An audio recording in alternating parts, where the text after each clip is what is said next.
Bukod sa edukasyon, malaking bagay din kung mabigyan pansin pa ng pamahalaan kung paano mapapasuko ang mga natitira pang miyembro ng mga teroristang grupo.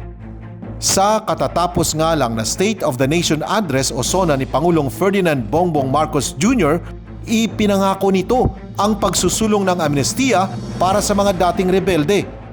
We are now at a point in our history when their armed struggle has evolved. We have now progressed together towards peace and development. To complete this reintegration process, I will issue a proclamation granting amnesty to rebel returnees, and I ask Congress to support me in this endeavor. Hiling naman ng pamunuan ng Bangsamoro na mapabilang sa amnesty program na ito ang mga dating MILF combatants at maging mga extremist groups tulad ng Dawla Islamiyya. Ang may responsibility gobyerno ng Pilipinas.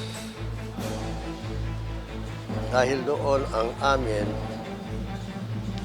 moral obligation na dapat tumulong kami para magkaroon po tayo ng overall na kapayapaan at hustisya dito sa Mindanao.